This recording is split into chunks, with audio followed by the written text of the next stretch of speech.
So the hearing was set for the 6th of January. So basically I got together with my shop steward and started working out a line of defence that I was to use. And this is where we did disagree. Now, as I explained earlier, I think he has come around to my way of thinking. I showed him when I showed him the dossier and the newspaper report, I mean, his jaw dropped. This is something unprecedented. He doesn't know anyone in my trade union who's ever had to deal with this situation. It's like nothing they've ever done before. They were a bit gobsmacked. I mean, I think in many ways, even more frightened than I was. And he was quite keen that, that I don't, that when I was actually discharged, that he said, look, you're not going to blame me for this, are you, Ben? It wasn't my fault. She said, oh no, I know, mate, it wasn't your fault, don't worry. He did his best, you know what I mean? We did disagree on the line of defence I had to take. What he wanted me to do was to forget everything I've just spoken to you about and to actually try and refute the direct allegations. He wanted me to comply with him in removing the videos. As I've explained before, I didn't feel that was a very good course of action. I actually thought it wouldn't help me to play along with this case. I mean, I thought my best chance was to try and expose the situation for what I was now convinced it was, which was a setup. I mean, that's really I had to go into there with that attitude to try and say, look, this is a setup. If this can't be. This can't be genuine. If it's genuine, and this is the biggest coincidence I've ever heard of. And the other factors, such as the breaches of procedure, and it's just beyond what any reasonable person would accept as coincidence or just a glitch or anything else like that. Well, the hearing began at 1:30 on Friday the 6th.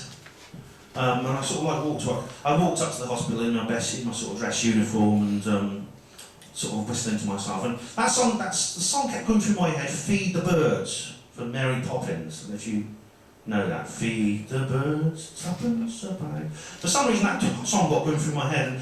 And later on, I had a little clue later on why that might be, but it was my sort of subconscious talking to me. Well, I went in there into the hearing, and it was presided over by 6 officers from the Trust Central Management. There was no, as I said, my department was not involved. The head porter was not there.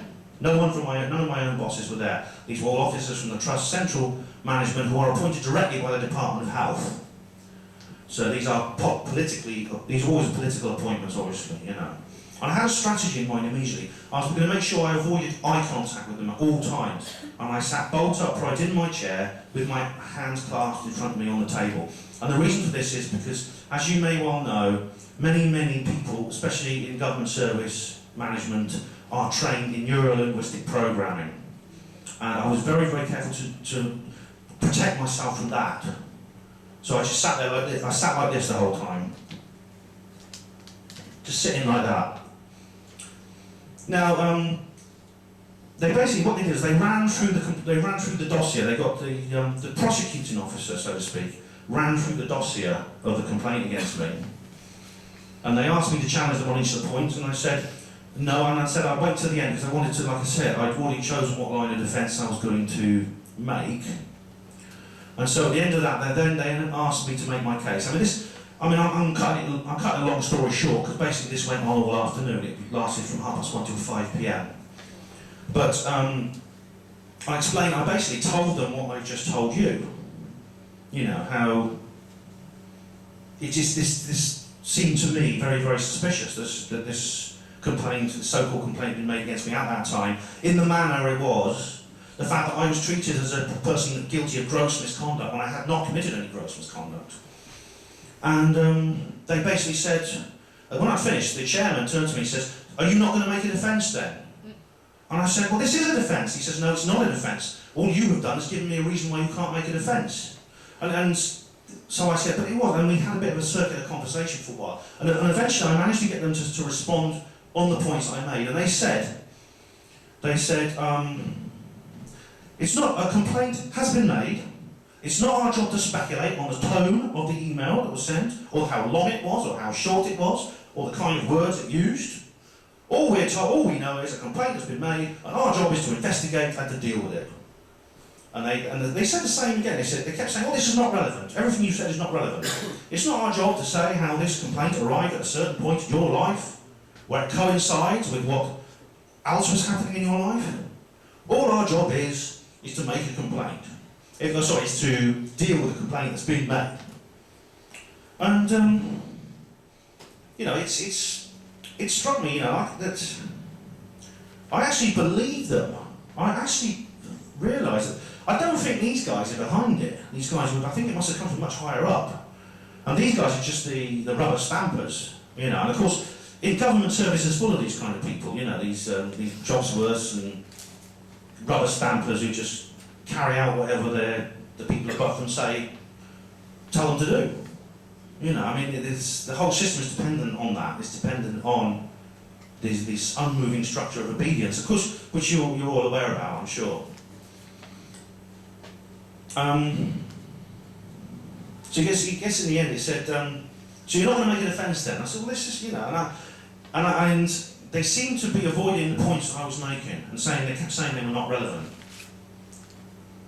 So what they did is they took half an hour's break, and they called me back in, and it all got very serious, and I amused myself by thinking he looked like a judge, about to sentence someone to be hanged. I thought he should have the black cap on. So he said, "I have considered all the evidence presented here to me today. I've listened to your side of the story. I have not heard you. You have not provided any defence. All you've done is provided reasons why you can't make a defence. Therefore, I'm going to desecond you from the company and dismiss you from the Oxford University and Oxford Rattus NHS Trust." And, I thought, well, all I could do then was try and be dignified about it, So I just said, and they said, "Is there any personal belongings in your locker?" I said, "Well, there's a brew kit in there, just some powdered milk, tea bags, coffee, sugar, donate that to the other porters." And as I walked out the door, I turned to them and I said, "If any of you in this room are unhappy with what's taken place here today, and you have some information you feel I should know, then please contact me privately in the strictest of confidence." And so far they haven't been in touch with me, so that's not to be expected, Obviously it's a shame this has happened. I'm sad to be kicked out of portering, but a lot of what I value about portering and about the hospital life has already gone anyway, because the hospitals and the NHS is in such a state now. There's no time to play, there's no time for fun. Everyone is people are low paid, not just me and the porters, but the nurses are low paid. Even some of the doctors, are not paid enough for the kind of work that they do. And everyone is just so stressed out, they have so much work to do, they have to meet targets, and they have to maintain budgets. And if they don't, they get in terrible trouble, I just found out that this hospital social club is shutting down. It's going to shut down in March. And this is kind of like synchronous, I think, when you think what's happened to me. And apparently the John Radcliffe Social Club is actually one of the last hospital social clubs in the NHS. But when I started in 1988 or 7, I can't remember, all the 4 big Oxford hospitals had social clubs, and most hospitals across the country had a social club. I think that's symptomatic of the fact that there's no kind of workplace community anymore, there's no camaraderie. And so a lot of what I value about life at the hospital has already been lost. It was lost long before I was. So I'm not really as sad as I thought I would be, I think, the song going through my head, "Feed the Birds," might have been my higher self or my subconscious, telling me it's about a choice. I don't know if you're familiar with the film Mary Poppins. I'm going slightly into more sort of esoteric and more esoteric areas here, but the film Mary Poppins, if you haven't seen it, is about, of course, about these 2 children looked after by this magical nanny played by Julie Andrews. And the song is about an old woman who sits on the steps of St Paul's Cathedral, where all the tents are now, and sells birdseed to people to feed the birds. And there's this kind of song where she says, "Feed the birds, tuppence a bag." And then the next scene has the father taking the children into the bank where they have tuppence, and they want to buy birdseed, but the father says, "No, you've got to invest it in the bank." And there's another song which is a sort of satire of materialism and imperialism, where he talks about tuppence wisely invested in the bank. And it's kind of like, I think maybe that's the situation I'm in now. I have a choice in my road. I can follow the path to materialism and conformism, or I can stick with the non-conformist path, And I think maybe hearing that song in my head on the day of the hearing was kind of, at the hospital maybe it's reminding me of that, that's the choice I face, and I have to stick to the non-conformist path. you know, and that's kind of the challenge I have to face now, you know. Now, not everyone believes me over what's happened. I mean, some of these people some don't understand how the hospital works, and I can understand that. I mean, I had a conversation with a lady on the phone after the hearing who's used to present an internet TV show dealing with these kind of subjects, to do with the kind of subjects we talk about in this group. And she just said, look, Benny, says you made a terrible mistake. You should not have chosen that line of defence. You know, I think this was a real complaint. You know, and I didn't get angry, but I just said, okay, well, you've got to see it as you call it, as you see it. You know, I don't agree with you. And the problem is I don't have any direct evidence. I mean, I've appealed to people at the hospital involved, like I said at the end, to contact me if you're unhappy with what's happened. But what I have is overwhelming circumstantial evidence. As I said, you know, if I'm wrong, then it means there's been a massive breach of normal procedure and a very coincidental time, you know, where suddenly they decided to complain about something they already knew was there. It just makes no sense. It just makes absolutely no sense. But really, I suppose the reason I want to talk about this is I've got no regrets really about what happened, in the sense that it's been quite an interesting experience for me. It's been quite catalysing and quite enlightening in a way, despite, you know, now I do face a challenge in my life, you know, financially and other things. You know, I've got to build a new kind of professional life for myself, which I'm trying to do right now. But it's been quite educational to be actually involved in one of these situations, because I know this happened to other people, and I've heard it happening to other people, but when it's other people, it doesn't quite hit hard, it doesn't quite hit home quite as much as when it happens to you. And so it has really clarified a lot of my thoughts about what's going on in this world. And the reason I want to share this with other people like yourselves is because we're in similar situations, and you in this room could face similar harassment. It seems that they are, you know, authorities in all areas are targeting people for beliefs in these subjects.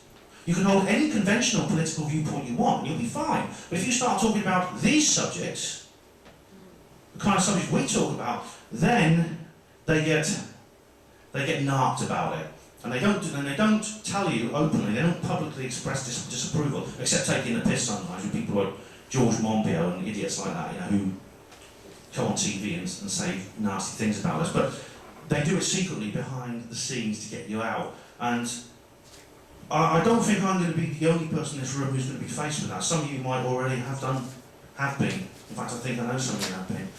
Yeah, and what's important is that we stick together and we support each other, and that we provide comfort and we provide counselling and support for other people who are in this situation.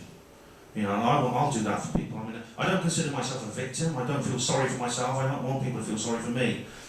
What I want to do is I want to bring this all out into the open and expose it in such a way as no one can pretend anymore that it's coincidence. Because people will, the skeptics do this all the time. It's coincidence. And nothing is so unlikely in this world that can never, ever happen. But there's a point where a reasonably thinking person will say, no, that can't be. There's something more going on. Thank you very much.